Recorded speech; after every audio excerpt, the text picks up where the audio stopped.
Primavera De Filippi, bonjour. Bonjour. Vous êtes chercheuse au CNRS, vous êtes chercheuse à Harvard et vous travaillez notamment sur les sujets liés à la blockchain, cette technologie informatique dont la promesse est à terme de supprimer les intermédiaires traditionnels et que ce soit l'ensemble des participants, le réseau, qui servent de tiers de confiance. Alors on va parler de la gouvernance de cette blockchain, mais d'abord, est-ce que la blockchain peut réellement être régulée ? Alors, la question, c'est un peu la même question lorsqu'on se pose est-ce qu'effectivement l'Internet peut être régulé? C'est-à-dire qu'effectivement, c'est un réseau décentralisé, donc il n'y a pas d'entité ou d'opérateur que l'on peut réguler pour contrôler le réseau. Mais comme on l'a bien vu avec l'Internet, malgré les visions initiales qu'effectivement c'est un réseau décentralisé qui est difficile à réguler, très rapidement on se rend compte qu'en fait il est tout à fait faisable de réguler l'Internet en identifiant qui sont les intermédiaires, les opérateurs du réseau que l'on peut effectivement réguler et qui ensuite vont être responsables de réguler leurs plateformes, leurs utilisateurs et donc de instaurer une régulation du réseau. Et donc dans la blockchain, c'est un petit peu la même chose, c'est-à-dire que c'est aussi un réseau décentralisé, c'est un réseau qui se veut porté vers la désintermédiation, mais en fin de compte, comme tout le temps, il y a toujours des intermédiaires qui réémergent. Et donc aujourd'hui, la question, effectivement, lorsqu'on essaie de comprendre comment réguler la blockchain, c'est d'identifier en fait qui sont ces intermédiaires, quels sont ces opérateurs qui gèrent en tout cas une partie du réseau et d'aller donc identifier comment est-ce qu'on peut imposer des règles, réguler ces opérateurs pour ensuite indirectement aller réguler la blockchain. De quoi parle-t-on lorsqu'on parle de gouvernance de la blockchain ? Alors, tout d'abord, en fait, il faut identifier la différente couche de gouvernance dont l'on parle. C'est-à-dire que la blockchain, c'est une application qui peut incorporer certaines règles. C'est un réseau décentralisé donc, qui a ses propres règles de fonctionnement et donc de gouvernance, mais auquel on peut aussi déployer un logiciel, des smart contracts au-dessus de cette plateforme qui eux-mêmes vont avoir leurs propres règles de gouvernance. Et ensuite, si on regarde plus en dessous, on se rend compte qu'en fin de compte, ce réseau, il opère au-dessus d'un autre réseau qui est donc l'Internet, qui vient lui aussi avec ses propres systèmes de gouvernance. Et donc la question, c'est lorsqu'on veut essayer de comprendre comment réguler ou comment gouverner la blockchain, il faut identifier en fin de compte quels sont les effets que l'on veut obtenir.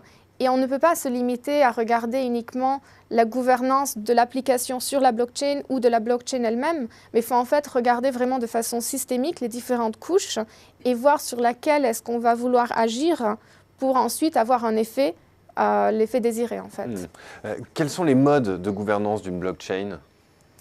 Donc en fait, ça dépend. Différentes blockchains peuvent implémenter différentes modalités de gouvernance.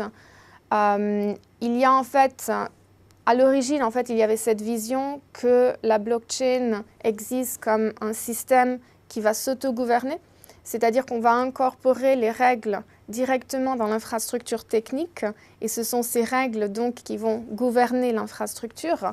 Donc c'était la vision préliminaire donc avec Bitcoin qui va dire on n'a plus besoin d'institutions financières, on n'a plus besoin d'intermédiaires puisque la technologie va définir et va appliquer les règles par elle-même. Donc ça c'est vraiment le concept de gouvernance par l'infrastructure. Au cours du temps en fait on se rend compte que ce n'est pas suffisant. Notamment, on l'a remarqué avec Bitcoin, on le remarque aujourd'hui avec Ethereum et avec les autres blockchains, c'est-à-dire que les règles qu'on va incorporer dans cette infrastructure, il y a toujours un moment où elles sont limitées. Tout simplement parce que soit les conditions extérieures changent, soit parce qu'on se rend compte qu'il y avait des choses que l'on n'avait pas envisagées à l'avance. Et donc, au-delà ou en complément de la notion de la gouvernance par l'infrastructure, il y a ce concept de gouvernance de l'infrastructure, c'est-à-dire quelles sont les institutions ou quelles sont les communautés, ou enfin quels sont les acteurs qui vont définir quelles sont les règles de gouvernance que l'on va incorporer au sein de la technologie. Et en fait, c'est ces deux éléments, ces deux modalités de gouvernance qui vont interagir les uns avec les autres. Et bien qu'au début, la plupart des applications se concentraient vraiment sur la question de la gouvernance par l'infrastructure, aujourd'hui, il y a beaucoup de discussions justement pour essayer de comprendre quelle typologie de gouvernance de cette infrastructure on va pouvoir implémenter pour s'assurer que la gouvernance par l'infrastructure fonctionne correctement. Quels sont actuellement les principaux problèmes de gouvernance rencontrés par les blockchains ? Notamment, on s'en rend compte avec Bitcoin, avec la question de comment est-ce que ce réseau va réussir à rentrer à l'échelle. Donc, quelles sont les modifications techniques qu'on doit faire au protocole de façon à permettre un nombre supérieur de transactions qui puissent être réalisées. Donc, aujourd'hui, le réseau est vraiment, il y a une congestion limité du réseau. Et en fait, c'est là qu'on se rend compte qu'effectivement, puisqu'il n'y a pas vraiment de structure formalisée de gouvernance pour justement prendre la décision de comment est-ce qu'on va mettre à jour le protocole de Bitcoin pour l'adapter donc, pour lui permettre d'avoir plus de transactions. Donc il y a cette question et en fin de compte, on se rend compte qu'il y a différentes personnes qui ont des opinions différentes sur quelle est la meilleure solution. Et puisqu'il n'y a pas cette espèce d'institution centralisée qui va décider, il y a en fait il y a des forks qui se créent, qui en fait sont des expérimentations, qui proposent une solution plutôt qu'une autre.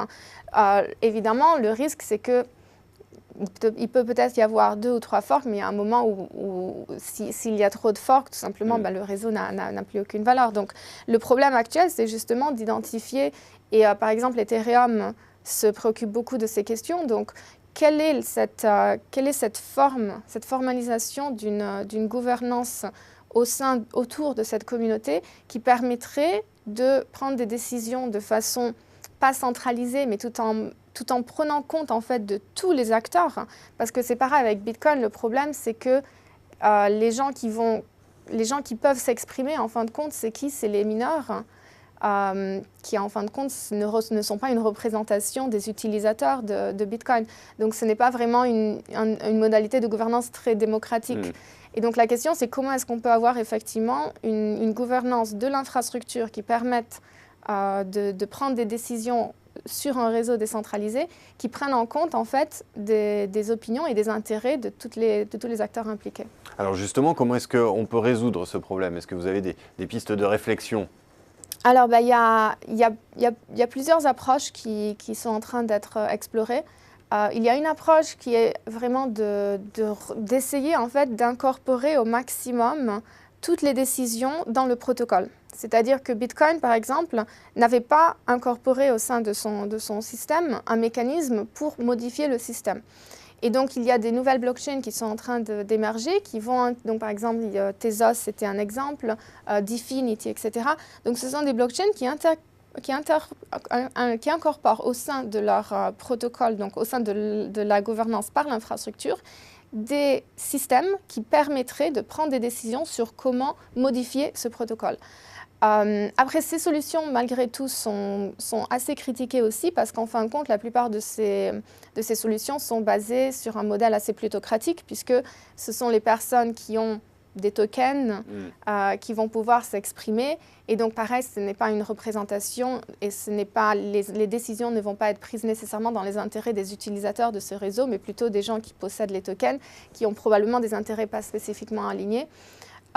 Pour moi, en fait, la grosse question, c'est plutôt comment est-ce qu'on fait à non pas tout ramener au sein de ce protocole et d'essayer de résoudre tout par la technique ou par des algorithmes, parce qu'en fin de compte, la gouvernance, c'est fait par les humains. C'est plus une question de prendre des compromis, quoi. Il faut identifier les intérêts des différents acteurs, comprendre qu'en fin de compte, on ne peut pas satisfaire tous en même temps.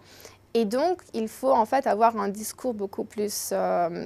une discussion, un débat pour essayer de comprendre comment trouver des compromis. Et pour moi, cela ne peut se faire qu'avec une gouvernance externe au protocole. On ne peut pas tout algorithmiser au sein d'une infrastructure parce que tout simplement, ça veut dire que le système, il va être bloqué par les règles qui ont été définies, même si ces règles peuvent être modifiées.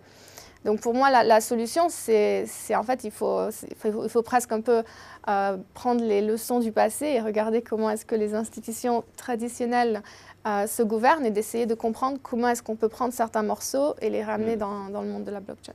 Eh bien, merci beaucoup, Primavera de Filippi, de votre éclairage sur cette question relativement complexe de la gouvernance de la blockchain, des questions qui vont néanmoins prendre leur importance dans les prochains mois, prochaines années. Merci encore de votre venue. Pas de problème. Merci à vous.